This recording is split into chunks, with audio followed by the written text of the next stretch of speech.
Hello and welcome to Backlisted, the podcast which gives new life to old books. The book featured on today's show is The Eye of the Beholder by Marc Behm.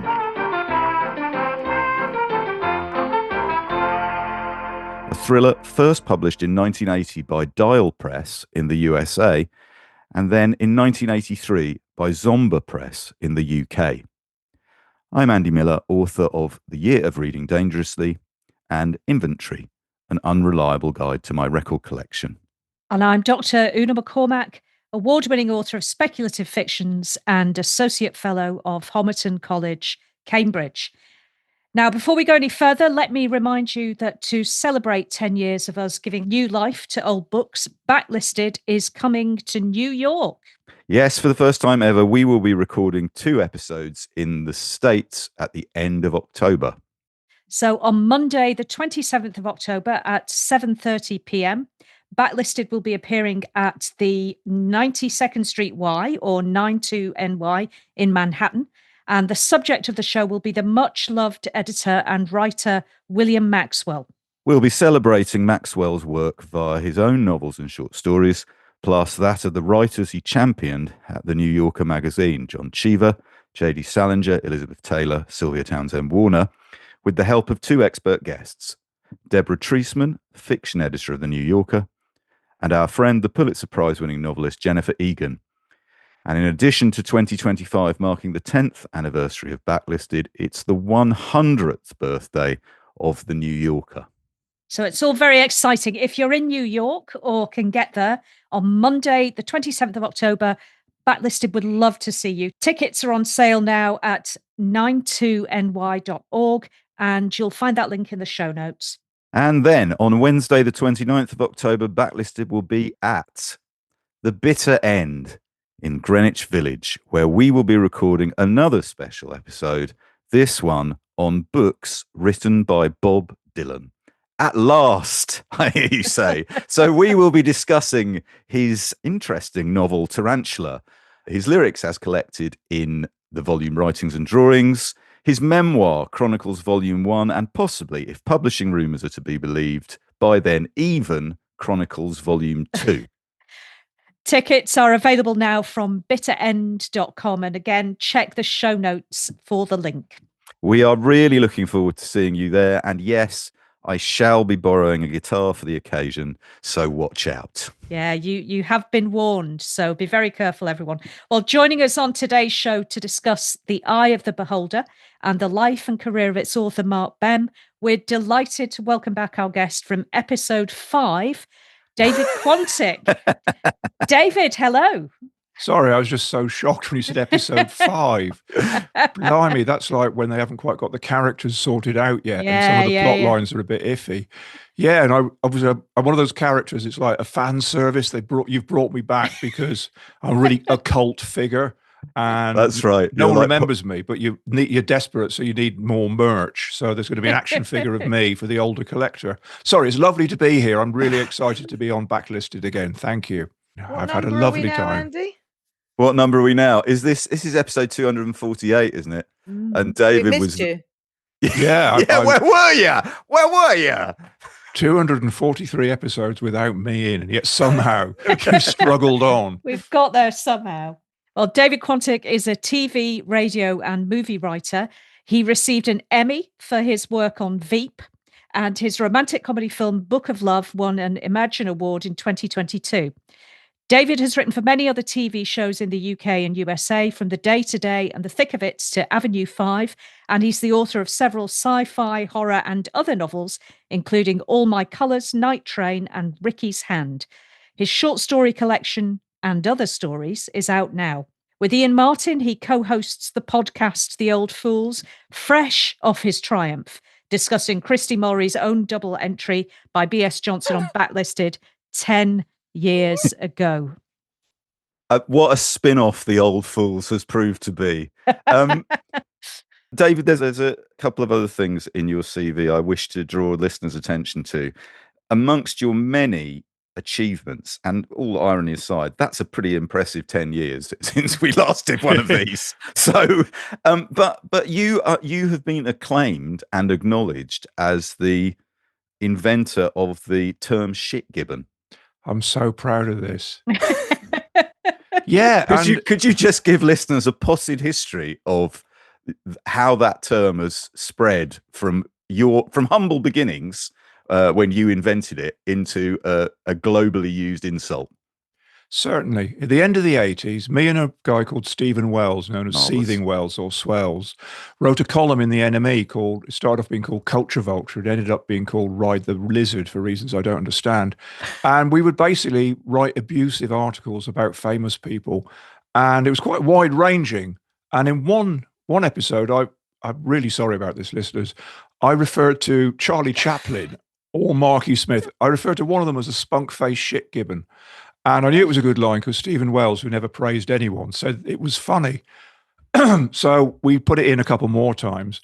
Then I forgot about it. And then when I was writing on, I think it was Veep, I put it in again. And Armando Iannucci changed it to something else shit-faced, spunk-faced. I forget what it was. But anyway, I thought no more about it until a senator who Donald Trump had been abusing, a real one in America, referred to Donald Trump as a Cheeto-faced shit gibbon.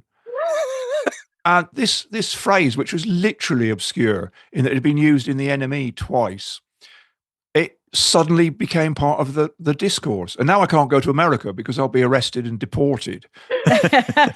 Several people have written essays about it. Shit gibbon is now the official term for a portmanteau insult like cockwomble or shit weasel and so forth. And what I really enjoyed, because I like people who think they know everything, people online go, yeah, actually it's Scottish. Yeah, it's a Scottish expression. And it's like, what? You've just made that up. But no, it's definitely Scottish. Yeah, because Scottish people are always calling each other gibbons. So yeah, my one real claim is that I invented an insult which has been used at Donald Trump. So thank you, America. Finally, Una, what links the published work of the authors David Quantick and Andy Miller? Andy, I'm genuinely baffled. I've not got a Scooby. I've not got a Scooby. I don't know. David, what links my books and your books? Is it stickers that say $2.99? Very good, very good. No, it's that David has written a book about an LP, and I have written a book about an LP, and those two LPs were released on the same day, the 22nd of November, 1968. David's is the Beatles, aka the White Album, and mine is the Kinks of the Village Green Preservation Society. Mine's better. Well, the book or the album? Oh, the book's terrible. No, I shouldn't say that because it's being reprinted. The book's marvelous. No, Andy's book is better. Is your book being reprinted? Just because mine hasn't Mine's gone out not. of print. Mine hasn't gone out of print. Really? Just to say that. Mine is so out of print. It came out. It actually came with all those moments when you realise you're not young because it came out so long ago. You think, but that's how old I am. Okay, yes, I see what you mean. Did you find the experience of writing about presumably one of your favourite records, did that make you like the record more or less or something else? It didn't really affect it because it's like describing a house that you've lived in for years. Mm-hmm.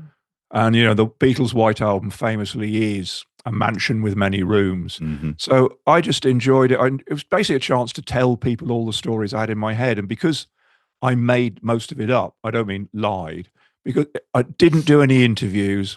It's just full of opinions, which is one reason it became a bit culty. Instead of saying, and on track 7, you can clearly hear Paul has entered up the diatonic scale. It just goes, Paul sounds like a pig being beaten up on this song. And I lost the file because it's so old, like 23 years old. And I bought a copy of the book and I revised it by typing it from the start and adding new information. Oh. And it was really pleasurable. Yeah. Was it? I made a rule not to change any opinion unless it was factually wrong.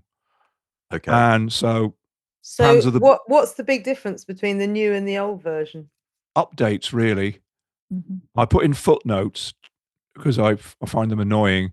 And the other thing is updates on what people have been up to which is in George's case, dying, but in Paul's case, having a thriving career. Let's move swiftly along. Una, please would you take us into the book? So The Eye of the Beholder is a thriller that baffles the reader just as much as it thrills her. In other words, it's a baffler. If there's a thriller, there's also a baffler. It is indeed. The plot is best described as labyrinthine in that it feels like being lost in a maze with a monster, or two monsters, in fact, a private detective known only as the Eye and a beautiful and deadly seductress named Joanna. So here's a description of the novel from the excellent cult books website, The Bedlam Files. A private eye thriller / psychological case study / love story that is absolutely the last word on voyeurism. It begins with a private dick known only as the Eye being contracted by a distraught father to track down his errant son. The latter, it seems, has run off with a mysterious femme fatale. So far, so Raymond Chandler. The young man marries the woman, and then on their wedding night, she murders him, all in plain view of the appropriately monikered Eye. He trails the woman as she moves on, as she ensnares another man and murders him in turn. And thus begins one of the strangest love stories ever told, as Joanna crisscrosses the country and offs wealthy men and even a few women, shadowed all the while by our none-too-heroic hero. Could Joanna be his own missing daughter, who the Eye last saw when she was a child? As the pursuit continues across the states, he surreptitiously helps to hide the bodies of her victims and even finds ways to assist in the murders. As you may have guessed, both protagonists are completely insane, and they're both headed straight to hell. I think that's an excellent encapsulation of this novel, which is challenging, David, which we'll come on to in a minute, as to say the least. Anyway, when Marc Behm died in 2007, the crime writer and publisher Maxim Jakubowski, someone who has probably done more than anyone else in the UK to keep Behm's name alive, wrote the following. The news of the death of Marc Behm has only just reached me. Unsurprisingly, I haven't seen a single obituary in either the American or British press. It was through the pages of a French magazine that I found out about his passing. He was something of a cult figure there, finding an enthusiastic readership with novels like The Queen of the Night, The Eye of the Beholder, and Afraid to Death. Although highly popular in translation, many of his subsequent novels remain unavailable in his own language, a fact to which he was quite indifferent. They include his serial killer epic Off the Wall, two picaresque chase thrillers with a supernaturally gifted heroine, Seek to Know No More, and Crabs, and the madcap satire of pulp novel. Although Marc lived to a ripe old age, I can't help regretting he didn't write more or make stronger efforts to get his books published in English. I came across a second-hand copy of The Eye of the Beholder in an Oxfam shop in the early 1980s and made it my mission to create an imprint in which I could publish it. Now that I am myself retired from publishing, I can only hope there will be another editor out there who will one day be captured by the dazzling folly of Marc Behm's books and will make those missing novels available. They will astound you. So what are we to make of the mysterious Mr. Behm, whose career encompassed acting and screenwriting, as well as writing his confounding thrillers?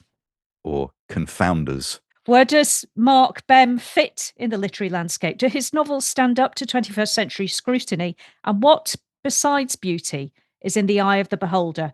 When we return, we'll attempt to pin down this alluring and elusive subject.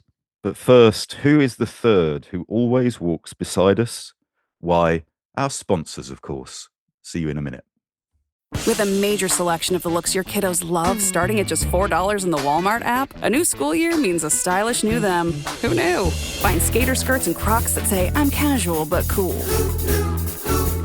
Sparkly sneakers that say, it's my classroom, you're just learning in it.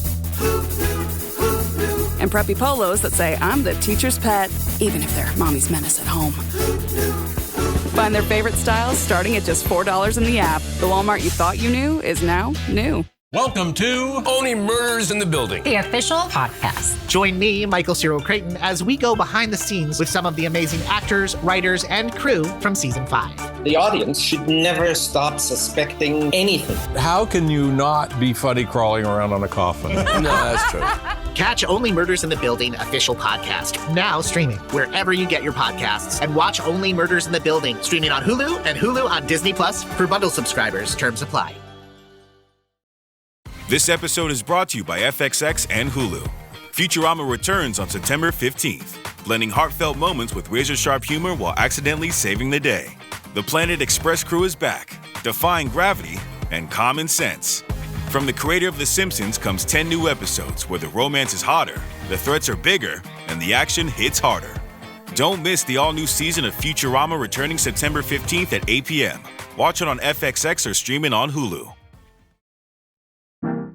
Welcome back. So let me begin by asking you, David, when and where did you first encounter The Eye of the Beholder or the books of Marc Behm? Through the power of theft. I was working for the NME, the New Musical Express, in the 80s as a freelance writer. And because we were more literate then, we got to review books.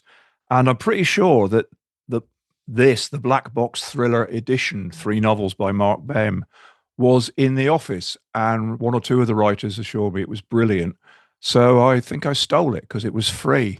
I've lost my original paperback, but I bought a hardback, which is signed by Maxim Jakubowski, which is great because he really did, as you say, did everything to bring Marc Behm back. And when I read this book, I don't know, it's like, it's the Narnia moment for me. It's walking into the back of a wardrobe and finding yourself in a completely different landscape. It's a private eye novel, but to do bad comparisons, if Raymond Chandler is like smoky jazz in a bar and Dashiell Hammett is like people being beaten up to the sound of a piano, then Marc Behm is opera. Marc Behm is wild, doesn't go in places you expect. His attitudes to things like sex and violence and necrophilia are just extraordinary. He doesn't know any barriers. And to take the private eye novel, which has got more rules than a cricket club, and turn it into something as strange as this, he's just a remarkable writer. And The Eye of the Beholder, I mean, I will go out on a limb, personally say The Eye of the Beholder is my favorite book of all time. Wow. I didn't know that when you approached me to do this show. I'm so happy that that's the case and that you get to bring it to more people. That's so great. Is it in print at the moment, everybody? It is, isn't it? The Eye of the Beholder. It's an ebook, isn't it? I read it as an ebook. I think this and Afraid to Death, I was able to pick up quite easily on my Kindle. Right. It's easily available. When the latest terrible version of the story came out, they did a new paperback, which is easily available. There are 2 or 3 editions knocking about, not counting the black box and not counting the original and not counting the electronic version. It's pretty easy to get hold of cheaply. How about you, Andy? Were you familiar with Marc Behm's work? Well, when David mentioned him to me as a possible subject for an episode of Backlisted, I did what I always do, which is nod and say, yeah, of course, that Marc Behm, yeah, that sounds great. But in fact, I couldn't place the name at all. I was thinking, why do I know that name? I really recognize that name. And then after a little while, I realized where I knew it from. And it was as the author of this scintillating piece of dialogue. 5? Don't like to. Go on, wave. Shall I? They expect it, don't they? Lovely lads and so natural. I mean, adoration hasn't gone to their heads one jot, has it? You know what I mean. Success. It's just so natural. And still the same as they was before they was. David, who was that? That was Dandy Nichols and Ethel from EastEnders in the movie Help. Who are the stars of the film Help? Oh, Leo McKern and and Eleanor Bron. And Eleanor Bron. We'll talk about Eleanor Bron in a moment. Victor Spinetti. Victor Spinetti and the Beatles. And that was, as David said, Dandy Nichols and Gretchen Franklin standing in a street in Twickenham, I think, watching the 4 Beatles enter their what seemed to be a row of terraced houses, but when they get through the door is only one house, because Marc Behm was the screenwriter of Help. Although he had his work anglicised somewhat by Charles Wood, I think I'm right in saying. Mm-hmm. Anyway, David, when did you find out he was the screenwriter of Help? Probably when they invented the internet. It was a bit of a shock. But presumably Marc Behm got the job. Help is the Beatles' second film after the success of A Hard Day's Night. It's filmed only a year later. Did he get an Oscar for the screenplay of Charade? I think he might have done. Anyway, Charade had been a big hit. Presumably he was the fashionable screenwriter du jour and was approached therefore to come up with a thriller, a surreal caper for the Beatles. It doesn't help very much even though I'm a Beatles fan, I hate Help. So apart from that one scene where they go in together, which is a classic moment, when you start watching it, it's just like, it appears to be every British character actor browned up, and the plot is thinner than a credit card that's been run over by a steamroller. It's an atrocity, Help. So I have not researched its life. He's completely right, Andy. Yeah, you tell people. It's a terrible film. You watched this, didn't you, for us? Yeah. If I have seen Help, I haven't seen it since I was about 13. So I sat down with my knitting and my cup of coffee the other day and popped it on and thought there are moments of shining brilliance, but they are few and far between. But when it is brilliant, you go, oh, you can kind of see the platonic ideal of what this film could have been behind it. But actually that film is probably charade. So yeah. The only good thing about Help, apart from that scene, is that there's a comedy scene where there's some Indian musicians and George Harrison picked up a sitar that was one of the props and invented a whole strain of music and culture. That's absolutely correct. That's a pretty good hit rate though for a bad movie. Yeah. And it's kind of nice that he introduced subcontinental culture to the world, having been on the set for a racist movie. I could not believe how racist it was. That was a big surprise. It's and that's not a recommendation, listeners. No. That's a warning. If you're looking for a racist film from the world's most popular beat combo. We're going to hear a clip from the trailer of Charade in a minute. But Charade, which was a big hit and starred Cary Grant and Audrey Hepburn, clearly Help is not representative of Marc Behm. But in a sense, Charade is quite representative of him. Have you watched that film again, David, since knowing Marc Behm wrote it? Yeah, it's the classic Hitchcock meets rom-com. It's the 39 steps. Man and a woman don't get on. They're literally tied together while everyone else tries to kill them. And in the end, they get married. Yeah. What makes it Marc Behm-ish, I suppose, because I think what makes this book great is that you think you're getting a thriller and then you realize you've entered not a nightmare, but the logic of a dream. And the logic of a dream is kind of, it feels like it makes sense, but it doesn't make sense. And that happens all the way through Charade, I think. You're kind of you'll turn a corner and something's not quite the right shape, or it's connected in an odd way to something else. And that pathway through the plot with its odd twists and turns and hyper-realisms and exaggerations is exactly what happens in Eye of the Beholder as well, and what makes it distinctive, I think. I love that. It is a dream nightmare. All this stuff is a dream nightmare, particularly Help. But yeah, there's, I mean, I won't right now, but there's a famous thing we'll come on to, but basically Afraid to Death. He likes to write sister books, and both Queen of the Night and Afraid to Death are sisters to Eye of the Beholder.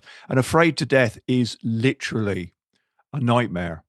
Queen of the Night is nightmarish. There's his comedy book, The Ice Maiden, which is about vampires in the 80s. I mean, I think I'm drawn to surrealism. I like Lewis Carroll, I like Flann O'Brien. There's a thing about surrealism and the private eye novel. There's a reason that French people love private eye novels. There's a reason that surrealists did. They're a fantastic vehicle for anything, because the foundation, which is a man or a woman behind a desk with a gun and a bottle of bourbon in the drawer, listening to someone's problems, is a framework you can put anything on. They're just a basic quest plot, but what he does is take that quest into strange places. Afraid to Death, I thought read like Stephen King, actually. That's very interesting. I don't know how aware Stephen King is, but I would say, it totally is. Because King's got that relentlessness. There's a book called Thinner about a man, which I love, because it's about a man who's cursed to get thin. And that's all that happens. And you think, surely there's going to be a twist here. No, he just gets thinner. And Afraid to Death is just a man pursued by a woman who is death. Yeah. And that's the whole book. I like the element in the Behm novels that I've read that in the best, I've said this in the past, but in the best possible way, they feel like he's making them up as he goes along. Una, do you know what I mean? Which fits the idea of dream or nightmare logic. Yeah. Things happen logically, progressively, until suddenly they don't. There's a scene very near I'll just say how I feel about it. David, when I started reading The Eye of the Beholder, for the first 10 pages, I was thinking, I'm going to love this. For the next 30 pages, I thought, oh, God, I can't stand this. This is going to be difficult, this episode. And for the remainder of the book, I loved it again. There's almost a kind of swallowing past the gag reflex. Interesting. And the point at which I thought I might lose it is the scene where the eye is in the park, he buys an ice cream, he eats it and passes out. And I was thinking, what? Why has that happened? And do you know the weird thing is? Yeah, go on. That I'm a bit obsessed with the language of the book because there's a weird kind of. Are you sure it's set in America? Because everyone keeps smoking Gitane and reading Le Figaro, and I think he wrote this in a real hurry because anyone else would say maybe, and it was based on a Spanish script, blah de blah. But there's this bit in it that you describe. And in that scene, he passes out. And it's a really weird moment where he suddenly shouts, "Fuck all." And you don't know if it's the author saying he doesn't shout "fuck all." He shouts the phrase. The phrase "fuck all." Yeah. And I'm thinking, because I've got the French edition, because it's got a really good cover, the movie Randonnée Mortelle, which I could talk about forever. But I thought, I'll look it up in the French version and see what "fuck all" is. And that paragraph you describe isn't there. And what the whole passing out paragraph? No, he buys an ice cream, he spits on his shoes, and then some other stuff happens. He doesn't pass out. He talks to the little girls and moves on. And it just makes you think, because I want to get every edition now, because it's like, was the book translated from French or was it translated into French? And who took the paragraph? Did the French translator go, "No, this is bollocks," and cut it, or did Behm just go, "God, why did I put that in?" David's now entering on his own version of a Calvino novel where he chases the ideal version of Eye of the Beholder, isn't he? The serious point is, because my brain was primed to read a thriller by the as you suggest, David, the formulaic nature of the opening pages. Such a disruption of the text, as we would have said in the 80s, as having as claiming he'd been poisoned by an ice cream in a park, and then coming to and being aware that he might be arrested for looking like a child molester is not what I normally would expect to get from, you said, as a Chandler or a Hammett or whatever. Yeah. So it took me a little while to get my head around that. But as the book went on, as you suggested, David, in that kind of high operatic, surreal, dream logic style, I thought, oh, this is incredible. The rules are put in place for 10 pages to then systematically trash the rules after that. It's a real feat of daring, I think. Yeah. I just think that he took the format. He had what's really interesting about his career is one of those writers who's done one of everything. Yeah. In that, he did one music film. Well, don't count the jazz one. He did one Stanley Donen movie. He did an Emmanuel sequel, Lady Chatterley's Lover, pseudo sequel. He did one of everything, and then and his books are like, there's a World War II novel, a vampire novel, a private detective novel. And I think he's one of those writers who would have an idea and then go, where does that idea fit best? The idea of the Eye of the Beholder is so simple. A private eye becomes obsessed with a murderess because he believes on one level that she may be his long-lost daughter. So he protects her. And that is the whole book. It's the obvious format. There's no other format where a man could just follow a woman around America, aiding and abetting her in some murders. And also it manages to be, doesn't it, I would say, in the grand backlisted tradition, a book about books, because the narrative eye is one of the things it's talking about. Who are we watching? Who are we listening to when we read a novel? How are we able to follow the actions of this person or that person? Or I found that totally fascinating. And also the extent to which we sort of believe, or the extent to which we have to enter the psychosis or the perception of this man. We're only getting it through his eye. So has he passed out? Has he not passed out? Is this actually happening? Is this all in his head? Is some of this just imagination? All of that is going on as well. The thing for me is there's a quote. Marc Behm himself said, the eye of the beholder, it's the story of God in disguise as a private eye, searching for his daughter, a quest for grace, which is not bad at all. And it kind of, it hangs together mostly logically. The book takes place over 30 or 40 years. And during most of this time, the eye is supposed to be employed by an agency who he phones up presumably once a year, says, I've nearly cracked the case. And they go, have some more money. And you think this agency would last an hour in real life. Yeah. And the abrupt kind of way that he wraps up the original case is really funny as well. I won't specifically spoil it, but we don't have to worry about that case anymore because the people who were employing us no longer care. Yeah, really quite brutal. The other thing, just thinking about the kind of the lens through which we're watching it, it made me think of Peeping Tom, Michael Powell's cursed film. Yeah, I know what you mean. To what extent is the reader complicit in what is unfolding before them? If you weren't watching, would this be happening? Yeah. To what extent are you rooting for these two? Yeah, particularly as you get more into the psychology of what's happened to her. You're kind of you're backing her in many ways. It's got the classic thing which I love in the book, where you are rooting for at least one bad person. But you talked about the kind of, the voyeur thing.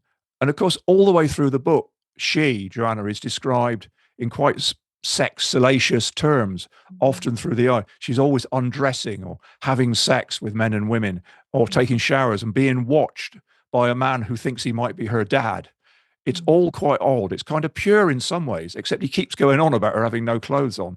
It's very strange in that respect. I mean, it's also, I have to say, an absolutely beautiful book. There's a personal aspect I wanted to ramble on about briefly, which is that I am adopted. And when I read the book, I didn't know anything about my birth family. And this book is about a man who has his daughter taken from him, right, and cannot find her. And to me, that always made more sense to me. That's why he's gone mad. That's why he has picked this surrogate daughter. And who better to protect a serial killer than a private eye? But that's always given it a thread of internal logic for me. And the ending of this book, and also dropping in the ending of Randonnée Mortelle, which is a fantastic French version of the story and really pares it down, is one of the most moving endings in anything. Sorry, that was a ramble, but I did promise. No, it was an expressive one. I would like, therefore, to play the clip from the trailer for Charade, and I would like listeners to bear in mind everything we've just been saying about Eye of the Beholder, which is written when, David, in the late 1970s, and Charade is the early 1960s, the Stanley Donen film, and just bear in mind the idea of the pursuit and the man and the woman kind of jousting around the world, around the US. And now let's go back to Charade and listen to a little clip from that.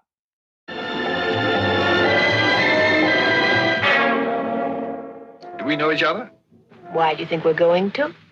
I don't know. How would I know? Because I already know an awful lot of people, and until one of them dies, I couldn't possibly meet anyone else. Well, if anyone goes on the critical list, let me know. As you can see, she was in serious trouble. But she still found time to enjoy herself. Mrs. Lambert, any morning now you could wake up dead. Of course, she never had as much fun as her husband. Now, he knew how to relax. You see, it all began when he got off the train.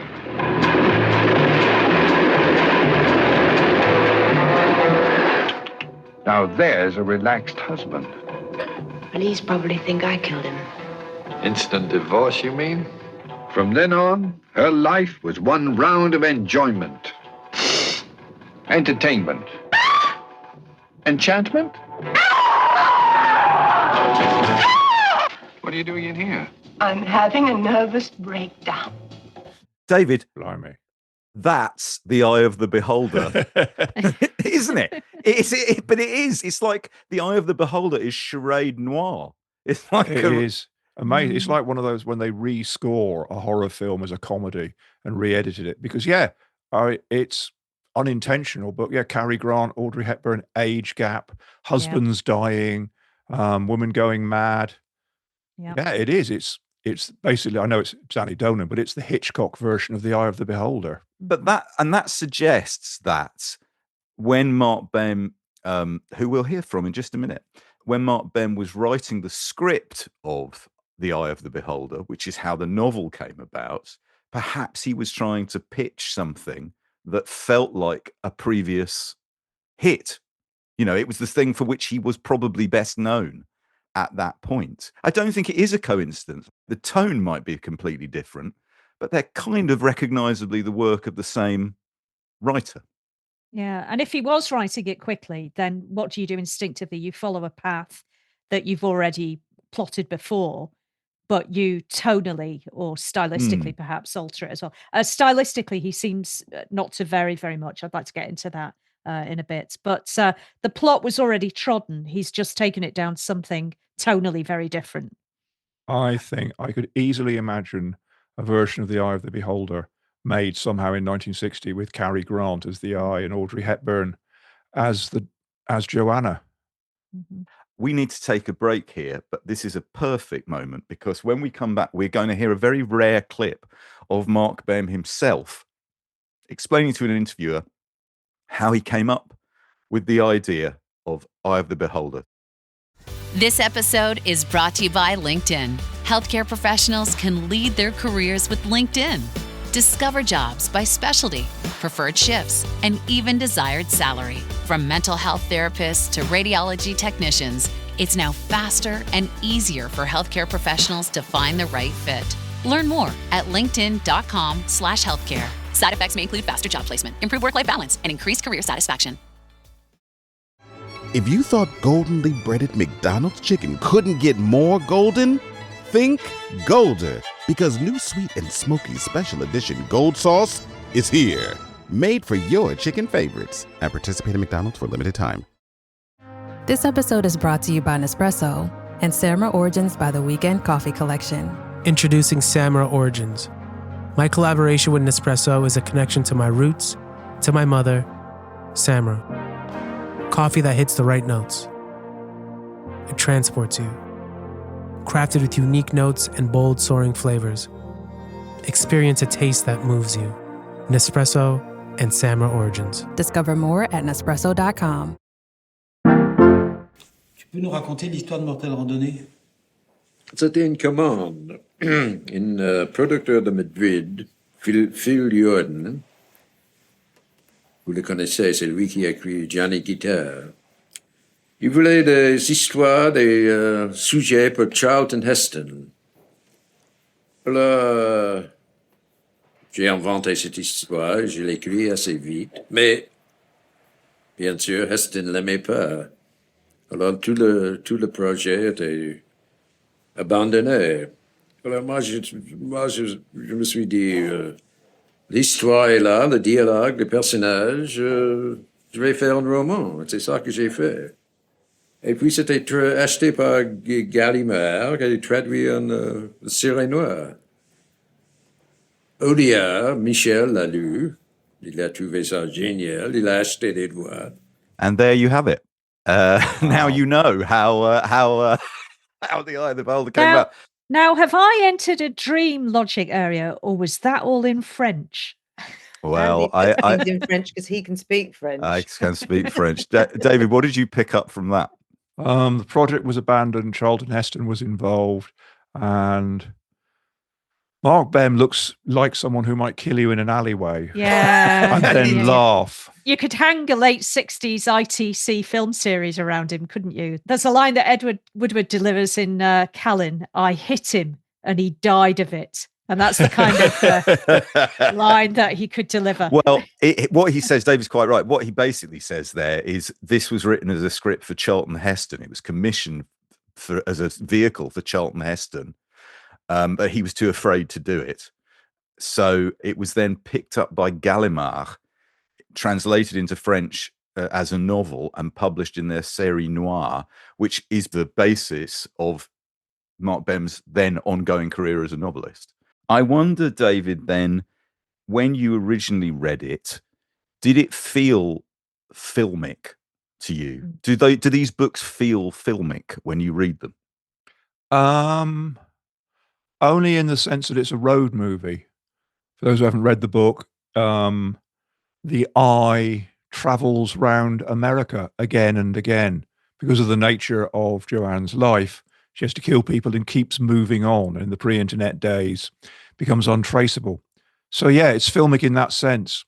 But the weird thing is, because of the whole translation, Spanish, French, whatever process, you never really feel you're in America. And in the movie Randonnée Mortelle, it's set in France, which makes a lot more sense. It's filmic in the sense that it's a private eye story. So it has a noir feel. But again, there's the operatic feel as well. Can't describe it. It's like I agree with you. It's very This is one of those great backlisted books that the more you talk about it, the harder it is to pin it down. Yeah. Because it's doing so many things simultaneously that kind of ought not to work really together, but it's held together by force of personality and force of will. There is another film adaptation of Eye of the Beholder from the early noughties, starring Ewan McGregor and Hitler. That's right, Hitler. Yes, yeah, Jane Hitler. Is it Ashley Judd? It is Ashley Judd. I was close. Yes. Only joking. You know, they're so easily confused. She has a terrible time with it. Ashley Judd, a warning from history. How I managed 10 minutes of it and then decided to stop. I carried on to the end. I think a review of it said, I was 10 minutes into this film and I went, this is based on a book and I need to have read this book because I haven't got a clue what's going on. I think it would have been terrible at the time. If you watch it now almost as a period piece, it's sort of, it's got interesting visual things going on, but it isn't very good. And it's the same as casting Charlton Heston, actually, that you couldn't convincingly have those people following someone around for 30 years and nobody going, have you seen him back there? Whereas I don't know the actor's name in the French version. Your eye would gloss over him. There is a film which caused some controversy at the time because it was obviously a bit similar to Eye of the Beholder called Black Widow. Oh, by that's directed by Bob Rafelson, isn't it? I have no idea. It's got Deborah Winger in it. It is. Bob Rafelson. The bloke from Third Rock from the Sun. John Lithgow. I'm aware he's done other things. But yeah, and that takes elements of the Eye of the Beholder, namely the Black Widow. And also one of the great moments in Eye of the Beholder, as we know, the heroine, so-called, is constantly killing rich people we don't like. But then there's an awful moment where, spoilers alert, one of the men is killed and the eye realizes that she actually loved him. Yeah. And that is pretty much, that's kind of, I think that's what happens in Black Widow, which is an okay film. But yeah, I mean, the story, the plot is such a great plot that there's a reason this film keeps being made or deconstructively made. And yeah, Randonnée Mortelle, I've probably watched it more often than I've read the book. So I got a bit confused reading the book because I'm thinking, I don't remember that scene where the eye dresses up as a nanny with a pram. Oh, now, the scene where the eye dresses up as a nanny with a pram in order to go undercover in pursuit is another moment, David, where I went, what? He dresses as a woman with a pram in, I think, Beverly Hills, where being dressed as a butler would have you arrested. You expect to believe that security people, oh, look, there's a private eye dressed as a nanny. Yeah, it's just... Yeah, see, this strikes me as as somebody who's both a screenwriter and a novelist going, I could get away with this in a novel. Whereas if we tried to do this on screen, it would look preposterous. Especially Charlton Heston. I can see why you do. Especially Charlton Heston, yeah. Whereas I can do this in prose and see how far I go. Oh no, Andy Miller didn't like it. Never mind. Yeah. I think with the book, every so often, these mad moments are just someone who's got a script going, this is just the script transcribed. I think I'll dress him up as a nanny, or I'll just have him get ice cream poisoning. But yeah, back to Rondonnée Mortel. Fantastic casting. Isabella Gianni as the girl is perfect in it. The private eye, whose name we can't remember, is perfectly anonymous. Those sudden cuts it does as well, where you think, has he just blanked out and had an episode that we've not been privy to? It's just got just increasingly judders. Am I right that those cuts become more frequent? And I thought the sound started to get a little bit funnier as well, but that could just be I was watching it online. I do know that for many years you could only get like a 76-minute cut, but they've now restored it. I also want to just say a bit of praise for the music. Carla Bley, who does this fantastic, uneasy jazz, that's private eye music, but also slightly kind of mocking. Yeah. I mean, I love the book so much that I went out and bought the vinyl soundtrack to Rondonnée. as is only right and proper. Yeah. Could we go back to the book then, David? And would you read us a little bit? Yeah, sure. So listeners can get a taste of what we've been talking about. Okay, I'm going to read from Fact Fans, halfway down page 1. It was 10 o'clock. The eye did the last 4 crosswords in the paperback, finishing the book. He tossed it into the waste paper basket. At 10:30, he borrowed Le Figaro from the girl sitting at desk 8, read the headlines, the carnet du jour, the Vincennes racing results, and the programme's radio-télévision. He tried to do the French mot croisé, but gave it up. The young swinger at desk 9 passed him Playboy, and he looked at the nudes. All the girls were lying askew, playing with themselves slyly. Miss August, far out Peg McGee, left is turned on by Arab movies, skin diving, Mahler, and zoology. Miss December, demure Hope Corngold, right, admits her erotic fantasies often involve subways, buses, and ferry boats. All aboard! He watched the parking lot again for a while. Then, at 11:30, he took the photo out of the drawer and studied it. He usually did this for a half an hour or so every morning he was in the office. It was a group shot of 15 little girls sitting at tables in a classroom. His wife sent it to him in '61 in a letter postmarked Washington, D.C. Here's your fucking daughter, asshole. I bet you don't even recognize her, you prick. P.S. Fuck you. It was true. He had no idea which of the children was Maggie. He'd flown to Washington and spent 2 months looking for them, but there had been no trace of them there. Watchman bureaus all over the country tried for 10 years to locate them, then had just put the file away in the dead archives. He set the photo against the telephone on the desk, leaned back in his chair and crossed his arms. 15 little girls with camera-shy faces, 7 or 8 or 9-year-olds. One of them was his daughter. She would be 24 years old this July. I actually find that incredibly hard to read. So I'll stop there, but that was the passage that sold me the book. The thing about that passage, I'm so pleased you read that, David. Whether intentional or not, certainly that opening scene where the eye is described as looking at first pornographic images and then a photograph of children, of women, of girls, that one way of decoding this novel is seeing it as a novel about the male gaze, about how men look at women, not in only those 2 categories, but we as the reader are being asked, again, like I said, to be complicit in that.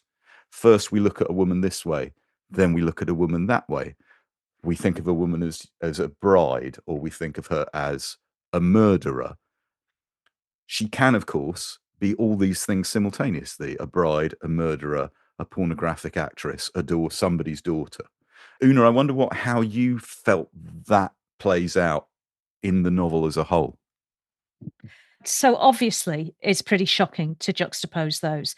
I think what I find really interesting about that, it's the way that the affect, the emotion is suppressed, but that you are being given everything there. You are being given his sort of the world that he moves in and has moved in as a private eye, but the central story of his life, which is the loss of his child, the loss of his daughter, and his absolute terror, which is completely suppressed, but you're just given it by juxtaposition of what might have become of her, because he's seen so much of what might become of fatherless girls, I guess, or girls unprotected. Yes, it's filtered through a male eye, but it's more subtle than that, I think. It isn't exploitative at all. And I think if anyone read it as exploitative, he's a better writer than that. I had a slightly weird feeling reading this book where, Una and I have been making these shows together for a little while now, and, we're friends. But David, I read this book and it put me slightly on edge at points because I was thinking, is this okay? I wonder what Una will make of this. Because you thought I was going to kick off. No, I didn't know. No, I know. I'm trying to, but in all seriousness, because, some of the scenes are pretty confrontational to you, the reader. This will have read in one way in 1980, and I wonder how it reads now. But as soon as we started speaking about, I loved it, there's enough going on that it doesn't fall into the trap of being exploitative. Yeah. It's about exploitation, Yeah. but it manages rather brilliantly to dodge that trap. That's what I think, anyway. And I think a good reader, or a kind of reader who's good at reading, is going to go, okay, well, when was this written? How do I negotiate that? Do I trust that this is a good writer? Yes, because on a sentence by sentence level, it's manifestly extremely well constructed. So what is he asking me to do as part of the work of reading this book? And can I meet him halfway there? And sometimes with a book, you read it and you go, well, actually, I'm being asked to do stupid and bad and thoughtless things. I'll probably stop reading this book. Sorry, Andy. But sometimes you're being asked to go on that dream logic walk and see where it takes you. And I think that's okay. It's okay to be confronted. And it is confrontational. It is shocking that I think you're being asked to make that journey in your own mind. I think the whole conclusion of that debate as far as Behm is concerned, is it at the end of the paragraph, which I couldn't actually read, where he describes the girls in the picture and which one might be his daughter, and he speculates, and it says he no longer had any preferences. He knew them all by heart and loved every one of them. And I think that's the eye's attitude. To him, every woman of a certain age could be his daughter, whether she's a prostitute or a murder victim, exploited. Yeah. And the whole thing of the book is not just that he's nuts. He doesn't care about the victims of this woman. He cares about her. And when in a later scene, when he goes to the children's home that she grew up in, and it's all laid out, she has a reason for her actions, but he never judges. He cares, and nobody else has ever cared. No one cares about her. Nobody has cared. Any of the women. Or any of these girls, but he cares. Makes the book have a kind of moral core, perhaps. Yeah. So far from being, I should not have been worried, should I? I should not have been worried you'd be offended. I should have been certain that you would be morally reassured. Well, I was offended by Help, if that makes you feel okay. Good. That's good. So I've got here the original US first edition with the copy on the jacket flap. It always amuses us on Backlisted to think about the person in the marketing department given the task of presenting a book in such a way that you in the bookshop will pick it up based on reading a few paragraphs. So, David, I will read this jacket copy and you tell me if you think it does a good job of selling the eye of the beholder, okay? Deal. The woman's first victim is her husband of only a few hours. The sole witness to the murder is a private eye who was hired by the young groom's wealthy parents to identify this mystery woman who'd been taking up so much of their son's time. The bride's name is Lucy, and when she returns to her residence hotel with $18,000 of her late husband's money in her purse, her name is Eve. The next day, when she leaves the hotel to meet a young doctor, yes, another doomed groom, her name is Josephine. The private eye is so overcome by this beautiful woman who can seduce and murder men as casually as men change shirts, that he forgets both job and clients. And when the eye watches the woman knife her second husband, He is hooked for life. This time, the woman nets not only $20,000, but also a loving guardian angel. The two of them take off on a wild and dangerous spree across America, leaving a string of... I don't know why I'm laughing. Leaving a string... I know why you're laughing. Leaving a string of corpses behind. Joanna, with a wig and a personality to match each alias, flashes from high society to seamy low life and back again, without missing a beat, and accumulates a considerable amount of cash in the process. The eye, always peering through windows or lurking behind the wheel of some rented car, blossoms into his own brand of insanity and tails Joanna as efficiently as he throws the FBI off their mutual trail.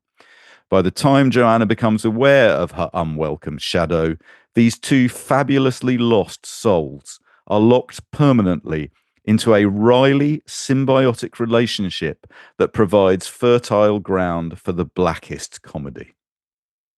Bloody hell. That is like listening to somebody describe their holiday. It's just endless. At one point, I thought they were going to, it was like, are they going to provide an accounts book? On the 3rd of June, she withdrew 25,000. At first, I thought they've just read the first 20 pages and given up. But it was, oh God, I've never wanted less to read a book. That's terrible. Well, the mission failure. Colossal mission fail. Here we go. In the Black Book one. He was a detective, she was a murderer. Their odd relationship took them to the very limits as they crisscrossed America, leaving behind them a sinister trail of corpses. That's how you write a blurb. Yeah, that is. Whoa, is that it? That's it, because it's a triple volume, 3 novels in one volume. Oh, yeah, okay. So. Yeah, okay. But yeah, that is it. Punchy. All right. So before we hear another reading, because Una's going to read us a bit of the text as well and talk us through it. Marc Behm, after Charade, his next film project was not the Beatles film Help. It was a British film directed by Guy Hamilton, who was the director of Goldfinger, the James Bond film. And it starred Oliver Reed, and it was called The Party's Over. It was suppressed by the British censor because of scenes that suggested necrophilia, and not released fully until 1965, after which it disappeared for a very long time until the BFI released it in their Flipside range about 10 or 15 years ago. You would not necessarily initially recognize Charade, The Eye of the Beholder, and The Party's Over as the work of the same writer. And yet, once again, just listen to this little clip of an American called Carson trying to find his missing girlfriend. Oh, hi. Hi. Can I help you? Yes, you can. I'm looking for room number 2. I seem to have lost my compass. Room number 2? Yes. Melina? Yes, that's right. We're looking for Melina. Yes, do you know her? Oh, yes. I knew her very well. Knew her? You haven't heard? Heard what? About the operation. What operation? You're Carson, aren't you? Yes, I am. Oh, Carson, they were too late. Just too late. So are you, I'm afraid. Just too late. Hey, wait a minute. Just a second. I'd like to ask you another question. Find her? No, that young lady. Try the Ram, just round the corner, Manor Street. She's always there. Listen, Mr. Marsh, Hector Marsh. Mr. Marsh. Hector. Hector. Has Miss Morgan been ill? Ill? Melina? Certainly not. Well, she wasn't an hour ago when I saw her. Manor House, you said? Manor Street, just round the corner, the Ram. It's a terrible pub, but you can't miss it. Oh, thank you. It's the same thing again. I'm not saying he was one-trick pony. He clearly wasn't. But he has an obsession with missing people and men and women jousting with one another and not being certain what is the truth. Yeah, because in all his work except Help. Although that's a Quest movie. Yeah, one of the things I thought was interesting about that scene was the girl. I don't know it well. Just like the heroine in Eye of the Beholder, the girl is making up stories. Yeah. In Eye of the Beholder, the girl constantly makes up stories about her father. It's very moving. And in this, the other girl has just invented a terrible operation. It's the party's over is an expose of beatniks. Thank God, finally, someone's got the true bravery to say it. Fuck you, beatniks. That's the hook of it. But within that, it really is that thing again about identity. It's a film about how do we know who people are if they aren't who they say they are. Una, you had a scene for us, I think, that you wanted to read and talk a little about. Yeah, I picked out a scene because I got sort of interested in how his prose worked. And I was interested in, he's a screenwriter, he's a novelist. Is he just, writing up a script, which I don't think he does. And I picked out a chunk which I think covers everything and kind of shows his craft on several different levels. So she's under the guise of Eve at the moment, and she's hooked up with a guy called Dr. Bryce. And Bryce has just gone to the bank and taken out a load of money. And the eye is following them. They're in a car. He's in a cab. There's a bit of sweariness in this, so just to give you a heads up. The traffic was murderous. The cabbie lost them on Maddox, found them again on Lamont, lost them again on Riverside. Then 3 trucks and a Jag wedged them into a jam and they stopped dead. Horns blurred. A Doberman poked its python head out of the window of the Jag and bayed. The eye sprang to the sidewalk, ran up Riverside. 1,000 cars were packed in the street. He turned down Gibbon, trotted into the circle, stopped. Where the fuck was he going? He ran back to the cab. It was still there, squashed between the trucks and the Jag. He flopped into it. The Doberman barked at him. The jam broke, the traffic flowed. They drove into Frederick, past the chapel on Woodlawn. They gave us the slip, the cabbie said. Yeah. Whereabouts now? Keep going. Which way? Straight ahead. No, hold it. Stop here. He gave him another 5 for luck and walked back down Frederick to Woodlawn. He went up a pathway to the back of the chapel. The Triumph was there in the rear parking area. He went into the vestry and tiptoed into the nave. He sat wearily in the last pew. Even Dr. Bryce was standing at the altar, getting married. Her new name was Josephine Brunswick. 3 pro photographers sat uninvited in a side pew, so as usual, no one paid any attention to the eye, slouched amongst them, holding the Minolta. She turned slightly, glancing over her shoulder, looking at what? God almighty, she was unutterably lovely. Her beauty stung him. He sat there, his scorpion's caress paralyzing him with rapture, her venom warming his blood. Who on earth was this girl? She had grey blue-green eyes. She wore a goat on a chain around her neck. She often stood with her hands on her hips. She ate pears. She smoked chitan. She believed in the stars. She was born on the 24th of December, Capricorn, the winter symbol. She killed a man last night and robbed him of $18,000. She was going to kill again tonight for $20,000. He slid to his knees and prayed fervidly. Oh, Lord, don't take her away from me. Don't leave me all alone again, braying in the dark like a wounded donkey. I do, said Josephine Brunswick. So there's lots of things I like about this. Partly its propulsion, the way it kind of takes you through. That staccato of the sentences. I love those similes, that Doberman like the python. I love the way that the dialogue is just there for a beat. But what I really love, again, we've talked about this just before, is how it swings between that lack of affect and these sudden moments of purple prose, too emotional. It's like it goes into a gothic mode. The fervid, the venom, all of this. It's just really, really, really well crafted. And if he was knocking this out over a matter of a few weeks, chef's kiss, sir. Chef's kiss. David, what do his books have in common? If he only does one of each style, how would you know you were reading a novel by Marc Behm? I would say that you are often reading a book with a female lead or co-lead who is morally ambiguous, or a vampire or a Nazi. So that side of morally ambiguous. You are reading books where the carpet, which you are admiring, is suddenly pulled out from underneath your feet. And you are reading books which are lying to you because they are genre fiction, say a World War II novel, a vampire novel, a private eye novel, but they are not. Yes, okay. They are Marc Behm novels. Yes, yes, perfect. I have three brief things to say before we wrap up. They are the actor who played the I in Mortel Randonnée is, of course, Michel Serrault, the great veteran French actor, no longer with us, unfortunately. The second thing is, David, it occurred to me while we were talking that the novelist that Marc Behm most reminds me of in terms of logic or lack of it is, I don't know if you've read any novels by John Swartzwelder, the brilliant Simpsons writer.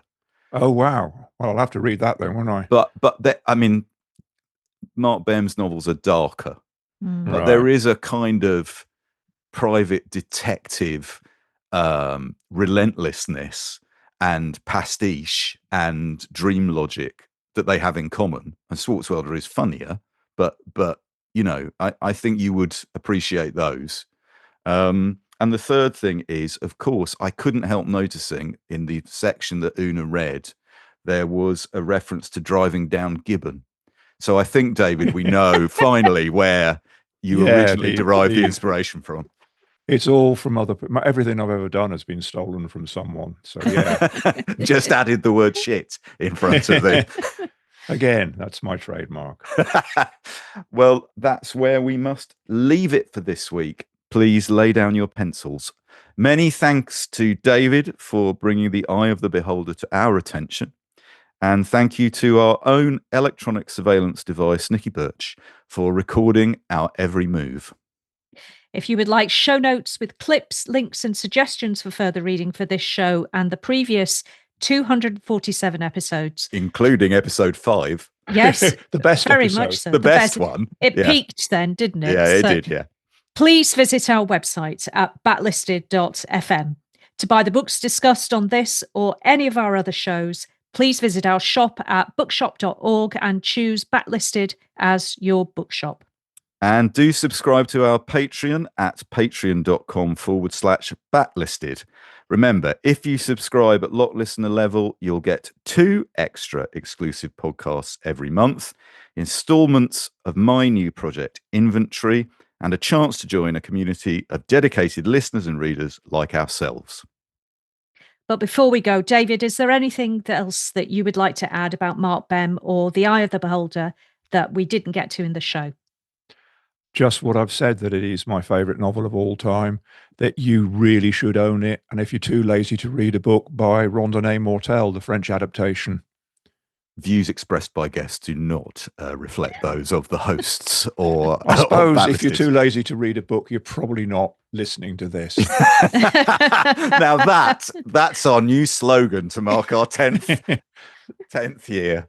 David, thanks so much for coming back. I promise it won't be another 10 years until you reappear. 12. No, thank you so much. That was honestly brilliant. And it's really been a great opportunity for me to hector people about my true love. Well, that's what we've been doing all this time, hectoring the public. Una, I thank you so much. I really enjoyed this show. It was a delight. Una, I think you really, I could see that you were buzzing off this one.